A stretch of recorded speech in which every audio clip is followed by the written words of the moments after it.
അക്കാദമിയുടെ SSC and RRB YouTube ചാനലിലേക്ക് എല്ലാവർക്കും സ്വാഗതം. അപ്പോൾ നമ്മളെല്ലാവരും കാത്തിരുന്ന RRB NTPCയുടെ നോട്ടിഫിക്കേഷൻ അങ്ങനെ ഒഫീഷ്യലി റിലീസ് ആയിരിക്കുകയാണ്. അപ്പോൾ നമുക്ക് ഇതിനകത്ത് എന്തൊക്കെയാണ് പറഞ്ഞിരിക്കണം, ഏതൊക്കെ പോസ്റ്റിനാണ് വിളിച്ചേക്കുന്നത്, ഈ പറയുന്ന പോസ്റ്റിൻ്റെ ഒക്കെ ക്വാളിഫിക്കേഷൻ എന്തൊക്കെയാണ്, അതിൻ്റെ സിലബസ് എന്തൊക്കെയാണെന്നുള്ളത് നമുക്ക് ഡീറ്റെയിൽ ആയിട്ട് നോക്കാം.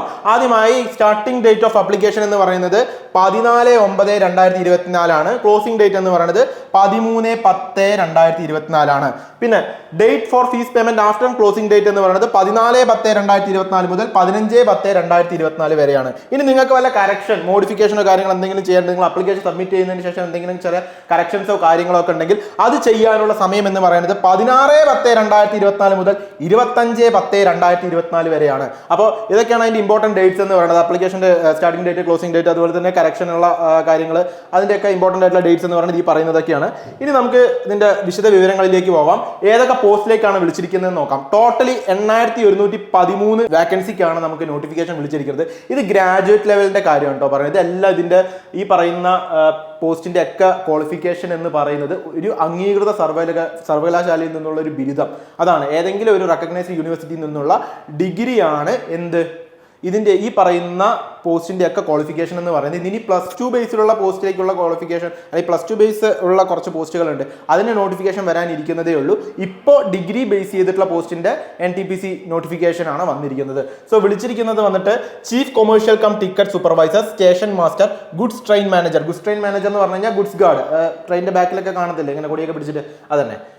പിന്നെ junior accounts assistant cum typist, senior clerk cum typist, ഇത്രയും പോസ്റ്റുകളിലേക്കായിട്ടാണ് വിളിച്ചിരിക്കുന്നത്. ടോട്ടലി 8113 വാക്കൻസിക്കാണ് ഗ്രാജുവേറ്റ് ലെവൽ പോസ്റ്റ് വിളിച്ചേക്കുന്നത്. ഓക്കെ, ഇനി ഇതിന്റെ മെഡിക്കൽ സ്റ്റാൻഡേർഡ്സ് ആണ് പറഞ്ഞിരിക്കുന്നത്. A2 medical standard, A3 medical standard, B2, C2 ഇതൊക്കെയാണ് ഈ അതായത് ഓരോ പോസ്റ്റിനും പറഞ്ഞിരിക്കുന്ന കുറച്ച് മെഡിക്കൽ സ്റ്റാൻഡേർഡ്സ് ഉണ്ട്. അപ്പോൾ ആ മെഡിക്കൽ സ്റ്റാൻഡേർഡ്സിൽ എന്തൊക്കെ ക്രൈറ്റീരിയാസ് ആണ് നമ്മൾ സാറ്റിസ്ഫൈ ചെയ്യേണ്ടതെന്നുള്ളതാണ് ഇതിനകത്ത് പറഞ്ഞിരിക്കുന്നത്. എനിക്ക് തോന്നുന്നു A2 ആണ് ഏറ്റവും ടഫായിട്ടുള്ള മെഡിക്കൽ സ്റ്റാൻഡേർഡ് എന്ന് പറഞ്ഞാൽ. അത് സ്റ്റേഷൻ മാസ്റ്റർക്കും പിന്നെ അതുപോലെ തന്നെ ഗുഡ്സ് ഗാർഡിനുമാണ് മെയിനായിട്ട് വരിക. അപ്പോൾ നിങ്ങൾ ഈ പറയുന്ന അപ്ലിക്കേഷനൊക്കെ അയക്കുമ്പോൾ ശ്രദ്ധിക്കേണ്ട കാര്യം എന്താണെന്ന് വെച്ച് കഴിഞ്ഞാൽ, ഗുഡ്സ് ഗാർഡിനും സ്റ്റേഷൻ മാസ്റ്റർക്കും അപ്ലൈ ചെയ്യുന്നവർ നിങ്ങളുടെ എന്താ പറയുക, പ്രത്യേകിച്ച് കണ്ണിൻ്റെ, നിങ്ങളുടെ മെഡിക്കൽ സ്റ്റാൻഡേർഡ്സ് പ്രത്യേകിച്ച് കണ്ണിൻ്റെ വളരെ പക്കയാണെന്നുള്ളത്, അതൊരു ഐ ടെസ്റ്റ് ഒക്കെ ചെയ്തതിന് ശേഷം നിങ്ങൾക്ക് കളർ ബ്ലൈൻഡ്നെസ് അങ്ങനെയുള്ള കാര്യങ്ങളൊന്നും പാടില്ല. അപ്പോൾ ആ ഒരു കാര്യങ്ങളിലൊക്കെ ഒരു വ്യക്തത വരുത്തിയതിന് ശേഷം നിങ്ങൾ എന്ത് ചെയ്യുക, സ്റ്റേഷൻ മാസ്റ്ററും ഗുഡ്സ് ഗാർഡിനും ഒക്കെ നിങ്ങൾ അപ്ലൈ ചെയ്യുക. അപ്പോൾ അത് നിങ്ങൾക്ക് പക്കയായിരിക്കണം. കാരണം നിങ്ങൾക്ക് എക്സാം കഴിഞ്ഞാൽ പിന്നെ ഒരു സൈക്കോമെട്രി ടെസ്റ്റ് ഉണ്ടാവും, അത് കഴിഞ്ഞാൽ മെഡിക്കൽ ടെസ്റ്റ് ഉണ്ടാവും. ആ മെഡിക്കൽ ടെസ്റ്റിൽ നിങ്ങൾ A2 മെഡിക്കൽ സ്റ്റാൻഡേർഡ്സ് എന്ത് ചെയ്യണം, ക്ലിയർ ആയിരിക്കണം. അതായത് സ്റ്റേഷൻ മാസ്റ്ററിനെയും ഗുഡ്സ് ഗാർഡിൻ്റെയും കാര്യമാണ് ഞാൻ ഈ പറഞ്ഞത്. പിന്നെ അത് കഴിഞ്ഞിട്ട് പിന്നെ അതിൻ്റെ താഴെയുള്ള പോസ്റ്റുകളിലേക്ക് വരുന്ന മെഡിക്കൽ സ്റ്റാൻഡേർഡ്സിൻ്റെ കാര്യമാണ് ഈ പറയുന്നത്.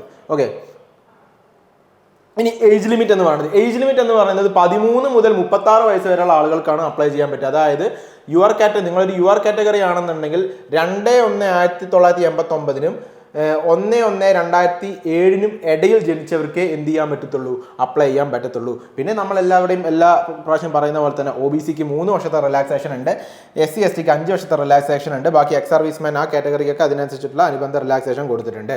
ഓക്കെ, ഇനി ഇതിന്റെ എക്സാമിനേഷൻ ഫീസാണ്.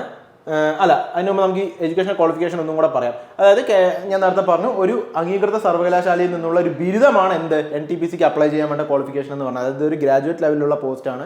ഞാൻ നേരത്തെ പറഞ്ഞു +2 ലെവലിലുള്ള പോസ്റ്റുകളും കൂടെ കുറച്ച് വിളിക്കാൻ കിടക്കുന്നുണ്ട്. അതിന്റെ നോട്ടിഫിക്കേഷൻ വീഡിയോ നമുക്ക് അത് എന്ത് ചെയ്യാം, ഒഫീഷ്യലി റിലീസ് ആയതിനു ശേഷം ചെയ്യാം. ഇപ്പോൾ ഗ്രാജുവേറ്റ് ലെവൽ പോസ്റ്റിലേക്കുള്ള പോസ്റ്റിലേക്കുള്ള സാധനങ്ങൾ മാത്രമാണ് വിളിച്ചിട്ടുള്ളത്. അപ്പോൾ നിങ്ങൾക്ക് വേണ്ടത് എന്താണ്, ഒരു അംഗീകൃത സർവകലാശാലയിൽ നിന്നുള്ള ബിരുദമാണ്. പിന്നെ ഇതാ നോക്കിക്കോ, those awaiting results of the final examination of the prescribed minimum educational qualification should not apply എന്ന് വെച്ച് കഴിഞ്ഞാൽ, നിങ്ങളുടെ ഈ പറയുന്ന പോസ്റ്റിന് അപ്ലൈ ചെയ്യുന്ന സമയത്ത് നിങ്ങളുടെ ഫൈനൽ റിസൾട്ട്സ് വന്നിരിക്കണം. നിങ്ങളുടെ റിസൾട്ട്സ് വെയിറ്റ് ചെയ്യുന്ന ഒരു കാൻഡിഡേറ്റ് ആണ്, അല്ലെങ്കിൽ നിങ്ങൾ ഫൈനൽ ഇയർ ചെയ്തുകൊണ്ടിരിക്കുന്ന ഒരു വ്യക്തിയാണെങ്കിൽ നിങ്ങൾക്ക് എന്ത് ചെയ്യാൻ പറ്റില്ല, ഈ എക്സാമിന് അപ്ലൈ ചെയ്യാൻ പറ്റത്തില്ല. ഓക്കെ, ഇനി അടുത്തത് വന്നിട്ട് എന്താണ്, ഇതിന്റെ ഫീസ് സ്ട്രക്ചറാണ്. അതായത് സാധാരണ ജനറൽ കാറ്റഗറിയിലുള്ള ആളുകൾക്ക് അപ്ലൈ ചെയ്യാൻ വേണ്ട ഫീസ് എന്ന് പറയുന്നത് 500 രൂപയും, അതുപോലെ തന്നെ ബാക്കിയുള്ള for PWBD, female transgender, ex serviceman candidates belonging to SC ST minority communities, economically backward class, ഇത്രയും പേർക്ക് 250 രൂപയാണ് അപ്ലിക്കേഷൻ ഫീസ് എന്ന് പറയുന്നത്. ഇതിൽ തന്നെ ജനറൽ കാറ്റഗറിക്ക് 400 രൂപ റീഫണ്ടബിൾ ആയിരിക്കും. അതായത് നിങ്ങൾ പക്ഷേ എപ്പോഴാണ് നിങ്ങൾ ഫസ്റ്റ് സ്റ്റേജ് CBT അറ്റൻഡ് ചെയ്യണം. ഫസ്റ്റ് സ്റ്റേജ് CBT നിങ്ങൾ അറ്റൻഡ് ചെയ്യുന്ന സമയത്ത് അല്ലെങ്കിൽ അറ്റൻഡ് ചെയ്യുകയാണെങ്കിൽ നിങ്ങൾക്ക് അതിലെ 400 രൂപ നിങ്ങൾക്ക് തിരിച്ച് റീഫണ്ട് ചെയ്യും. അതുപോലെ തന്നെ ഇവിടെയും 250 രൂപ കൊടുക്കുന്നുണ്ട്. 250 രൂപയും നിങ്ങൾക്ക് എന്ത് ചെയ്യും, ഒരു ചെറിയൊരു ബാങ്ക് ചാർജ് പിടിച്ചതിന് ശേഷം ആ ഒരു സാധനം മാത്രം ഡിറ്റക്ട് ചെയ്തതിന് ശേഷം നിങ്ങൾക്ക് തിരിച്ചു തരുന്നതായിരിക്കും. ഓക്കെ, അടുത്തത് ഇതിൻ്റെ എന്താ പറയുക എക്സാം പാറ്റേൺ ആണ്. 90 മിനിറ്റ്, അതായത് 1.5 മണിക്കൂറാണ് നിങ്ങൾക്ക് എന്ത് എക്സാമിൻ്റെ ടൈം എന്ന് പറയുന്നത്. നിങ്ങൾക്ക് എക്സാമിനേഷന് തരുന്ന ടൈം എന്ന് പറയുന്നത് 90 മിനിറ്റ് ആണ്. അതിൽ നിങ്ങൾക്ക് 40 മാർക്കിന് ജനറൽ അവയർനെസ് ആയിരിക്കും, 30 മാർക്കിന് മാത്തമെറ്റിക്സ് ആയിരിക്കും, 30 മാർക്കിന് എന്താണ് ജനറൽ ഇന്റലിജൻസ്, അതായത് റീസണിങ് ആയിരിക്കും വരിക. ഓക്കെ, അപ്പോൾ CGL നമുക്ക് സാധാരണഗതിയിൽ 100 ക്വസ്റ്റ്യൻ നമുക്ക് 1 മണിക്കൂർ കൊണ്ട് ചെയ്യണം. ഇതിനകത്ത് എന്തുണ്ട്, 1.5 മണിക്കൂർ നമുക്ക് സമയം തരുന്നുണ്ട്.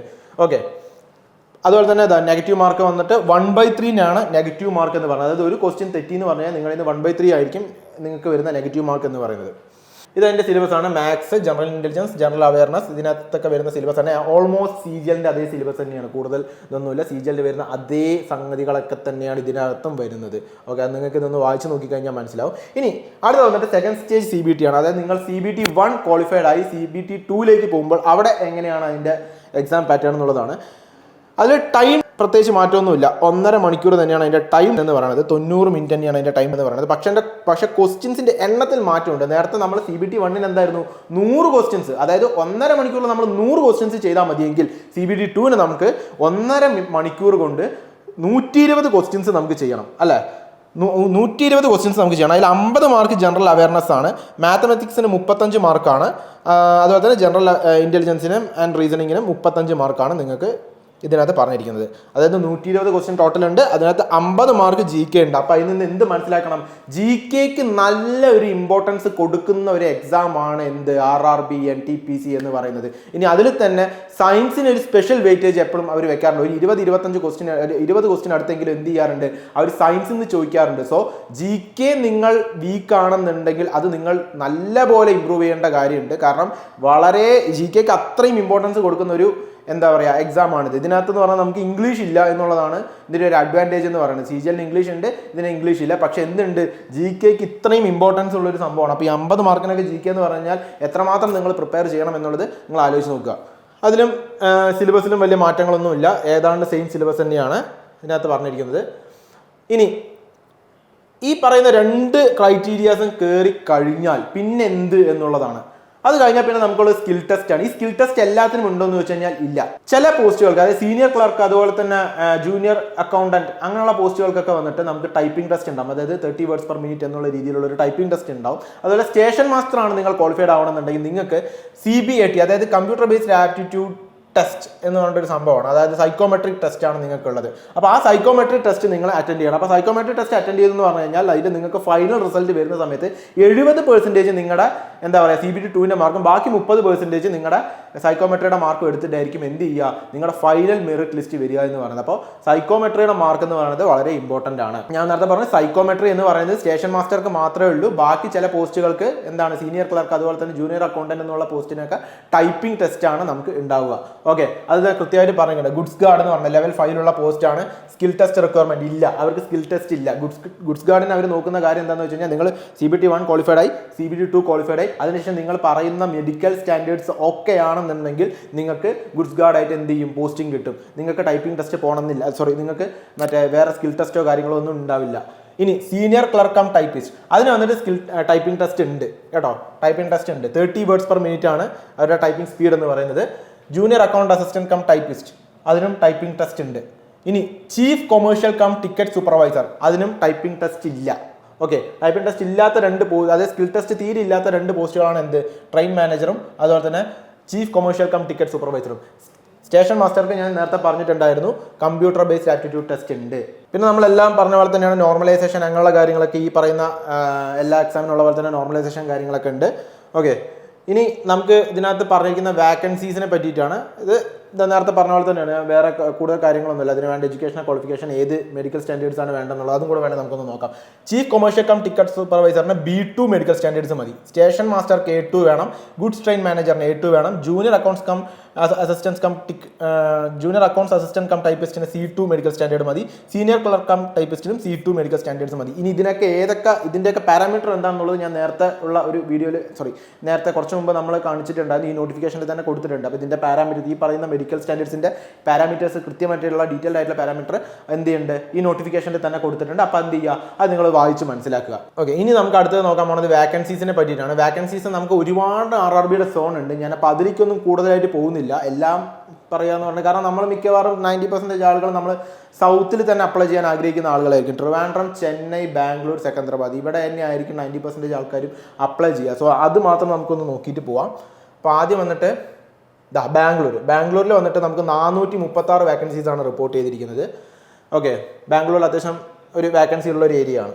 ചെന്നൈയിൽ 436 വാക്കൻസി റിപ്പോർട്ടായിട്ടുണ്ട്. ചെന്നൈയിൽ സെക്കന്ദരാബാദിൽ 478 വാക്കൻസീസാണ് റിപ്പോർട്ടായിരിക്കുന്നത്. തിരുവനന്തപുരത്ത് 174. ഇത് ഗ്രാൻഡ് ടോട്ടലാണ് എല്ലായിടത്തിൻ്റെയും. ഞാൻ നേരത്തെ പറഞ്ഞു 8113 വാക്കൻസിയാണ് ഓൾ ഇന്ത്യ റിപ്പോർട്ടായിരിക്കുന്നത്.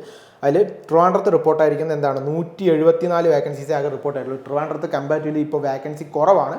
കൂടുതൽ വാക്കൻസീസും കിടക്കുന്നത് ഏതിലാണ്? ചെന്നൈ, ബാംഗ്ലൂരിലൊക്കെ, സെക്കന്ദരാബാദൊക്കെ ആയിട്ടാണ് കൂടുതൽ വാക്കൻസീസ് കിടക്കുന്നത്. ഓക്കെ, സദേൺ റീജിയൻ നമ്മൾ കമ്പയർ ചെയ്ത് നോക്കുകയാണെങ്കിൽ, അതായത് സൗത്ത് ഇന്ത്യ നമ്മളൊന്ന് നോക്കുകയാണെന്നുണ്ടെങ്കിൽ അവിടെയൊക്കെയാണ് ഇപ്പോൾ വാക്കൻസി കൂടുതൽ കാണുന്നത്. അപ്പോൾ ഈ NTPC എക്സാം എന്ന് പറഞ്ഞാൽ നിങ്ങൾക്കൊരു ഗോൾഡൻ ഓപ്പർച്യൂണിറ്റിയാണ്. ഇതിനകത്തുള്ള സ്പെഷ്യാലിറ്റി എന്താണെന്ന് വെച്ച് കഴിഞ്ഞാൽ, നിങ്ങൾ CGL കോമ്പീറ്റ് ചെയ്യുന്ന പോലെ ഓൾ ഇന്ത്യ ലെവലിൽ നിങ്ങൾ കോമ്പീറ്റ് ചെയ്യേണ്ട ആവശ്യമില്ല. നിങ്ങൾ ഏത് RRB സോണിലേക്കാണോ നിങ്ങൾ അപ്ലൈ ചെയ്യുന്നത് ആ സോണിൽ മാത്രം നിങ്ങൾ കോമ്പീറ്റ് ചെയ്താൽ മതി.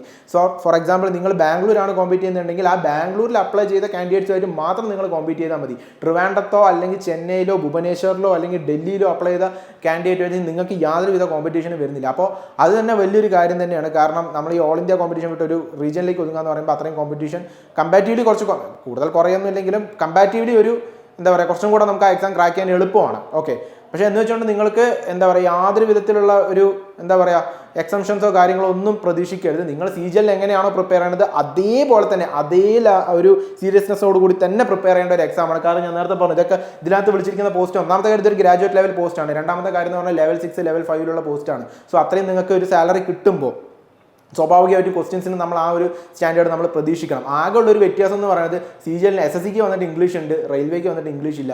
ഈ ഒരു സാധനം മാത്രമേ ഉള്ളൂ. അപ്പോൾ അതുകൊണ്ട് തന്നെ എന്ത് ചെയ്യുക, നിങ്ങളെ ക്വസ്റ്റ്യൻസിൻ്റെ സ്റ്റാൻഡേർഡിൽ അതായത് SSCയിൽ വരുന്ന ക്വസ്റ്റ്യൻസിൻ്റെ അത്രയും നിലവാരം ഇതിനകത്തില്ല എന്നുള്ള ഒരു ചില മിഥ്യാധാരണകളൊക്കെ കിടക്കുന്നുണ്ട്. അങ്ങനെയുള്ള കാര്യങ്ങളൊന്നും വേണ്ട. CGLന് കട്ടക്കിരുന്ന് പ്രിപ്പയർ ചെയ്യുന്ന ആൾക്കാർ തന്നെയാണ് എന്ത് ചെയ്യുന്നത് RRBക്ക് കയറി പോകുന്നത്. ഓക്കെ, അപ്പോൾ അത്രയൊക്കെ തന്നെയാണ് ഈ നോട്ടിഫിക്കേഷൻ വീഡിയോയിൽ പറയാനുള്ളത്. അപ്പോൾ ലാസ്റ്റ് ഡേറ്റ് എത്രയാണെന്നുള്ളത് നമ്മൾ നേരത്തെ പറഞ്ഞിട്ടുണ്ടായിരുന്നു. അപ്പോൾ ഇനി അവസാനത്തെ ഡേറ്റിലേക്ക് വേണ്ടിയിട്ടൊന്നും നിങ്ങൾ വെയിറ്റ് ചെയ്യരുത്, ഇന്ന് തന്നെ അപ്ലൈ ചെയ്ത് തുടങ്ങുക. Okay, all the very best.